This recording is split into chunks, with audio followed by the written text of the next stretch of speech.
Haleluya. Bwana Yesu asifiwe. Ningependa nikuambia kwamba deni yako imelipwa.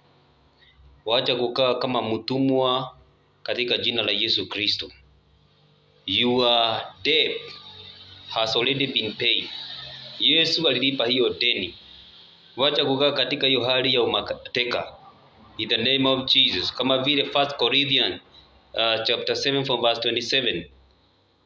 You are bought at a price. You should not become a slave of anyone. Katika jina la Yesu. Haufai kuwa mtumwa wa mtu yeyote.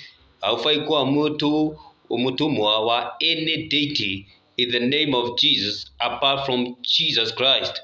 Apart from Jesus Christ ambaye alikufa kwa ajili yako katika jina la Yesu. Kwa hivyo unahitaji kuelewa hivyo na utembee katika uhuru wako. Acknowledge that the debt has already been paid, so that you may receive your freedom, so that you may be released, so that you may experience redemption in the name of Jesus. Your eternal redemption is sure, is guaranteed, because of what Jesus did for you in the mighty name of our Lord Jesus. Kwa hivyo usikae hapo unakaa maisha ambayo sio yako.